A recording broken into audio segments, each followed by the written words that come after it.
Good morning guys, may gagawin tayo dito. Troubleshoot po ng Honda TMX 150. Balik kagabi daw, bagong karga na yung baterya sir. Karga na yung kagabi ulit. Yun, bagong karga na po yung battery, kaya po nagamit na uli.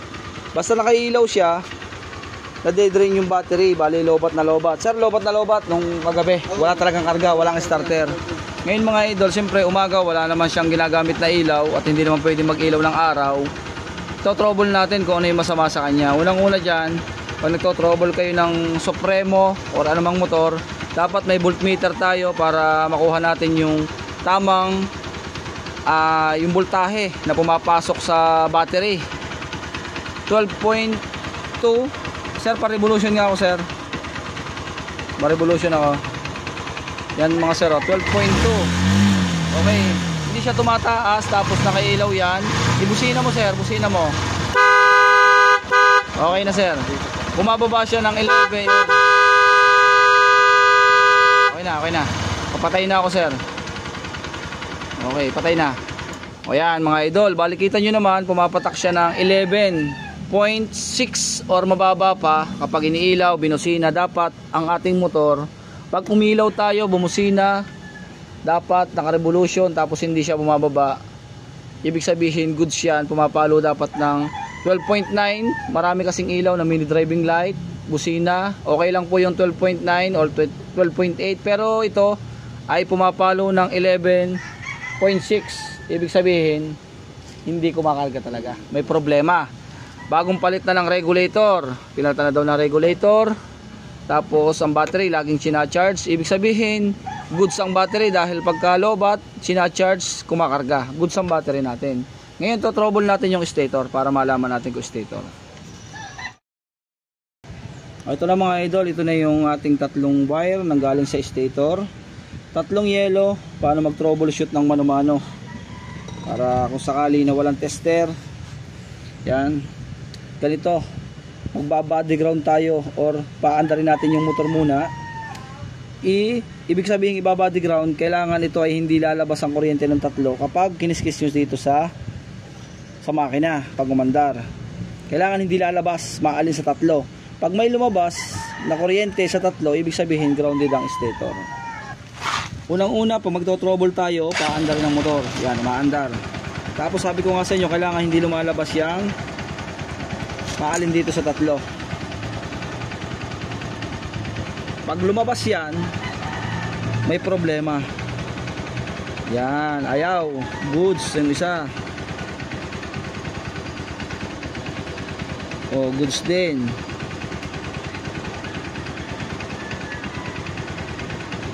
Tapos ayun, ayaw.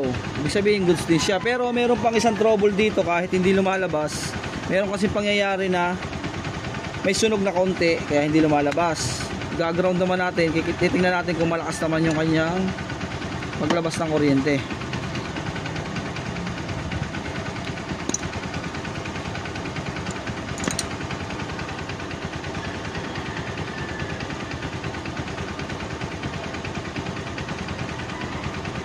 Ito.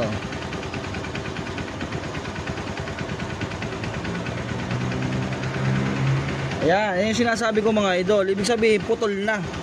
Kaya hindi siya lumalabas. Kanina na grounded, ibig sabihin putol na. Dapat kasi pag naka-ground ang isa, pag in-round nyo yung isa mga idol, dapat lalabas yan. Anong nangyari naka-ground yung isa, tapos palalabasin mo, ayaw lumabas Sir, pa-revolution. Pa-revolution ako. Dapat lalabas yan Ayan Wala. O kahit pagdikitin natin wala. Ibig sabihin stator ang sunog. Nasunog ng tuluyan, naputol na yung wire, kaya hindi siya nag-grounded. Yun na. Dapat kasi pag naka-ground ang isa sa body, kasi ito ay full wave 3-phase. 3-phase na tatlong gumagana, lutang siya lahat. Kaya pag in-round mo ang isa sa body, saka lang siya lalabas. Ngayon, ang trouble nga natin, sabi ko sa inyo, pag may lumabas na isa dito na hindi naka-body ground at ginanto nyo, halimbawa ginanyan nyo, may lumabas agad, ibig sabihin sunog. Ngayon walang lumabas sa tatlo, dalawang trouble ang ginawa natin. Kaya binody ground natin ang isa, kahit alin sa tatlo, naka body ground, yan nakaganyan, naka body ground ang isa. Tapos ang isa naman palalabasin natin. Ngayon pag hindi lumabas yan, yun, mano-mano yun na tester. Yun ang ating sekretong malupit doon. Mano-mano, kaya stator ang sira. Sure bull yun. Yan. O ito mga idol, bali confirm natin na stator ang sira. Ito. Yan o. Stator. Bali kaya hindi na lumabas yung ating trouble dito na pinalalabas natin. Sabi ko sa inyo kung grounded. Bali na putol na yan. Wala nang lumabas na kuryente kaya natuluyan na. Yan na. Papalitan natin. Ayan na mga idol. Ito na. Nakakabit na yung stator na bago mga idol. Replacement lang. Yan. Bali ngayon ito na yung kanyang genuine na nasira o genuine, yan. Bali pinalitan na natin ng bago. Ngayon ito trouble natin at testingin natin kung gumagana yung stator. Sabi ko nga sa inyo, kailangan walang nalabas dito sa tatlo. Naandar yan ng makina. Ayan o, walang nalabas. Isa, dalawa, tatlo. Lalabas lang yan pag nakaground ang isa kahit alin dyan. Pagaya nito, tignan nyo ha. Yan. I-ground natin ang isa. Tapos saka natin pakikiskisin. Saka lalabas yan. Tignan nyo ha. Yan, wait lang. Yan. Tignan nyo ha. Yan. Ayan o. Tignan nyo yun. Saka lang siya nalabas. Ibig sabihin goods. Pag binaligtad mo naman sa kabila, ganun din dapat. Ayan o. Okay na. Yun yung pagto-trouble natin kanina. Ngayon kakabit na natin. Tapos i-voltmeter natin kung gumagana. Dito tayo sa battery. Ayan na mga idol, na-under na yan. Ngayon kailangan nating i-test. Pero yung nakakabit na regulator ay replacement. Ayan o.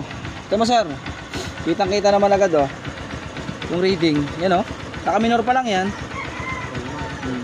Oo, sure bull na agad. Ayan, 14. Ayan mga idol o, 14. Kita mo, revolution muli. Revolution muli sir. Ayan. Okay na mga idol o, pumapalo na siya ng tama. Okay, alright. Ayan, quality na.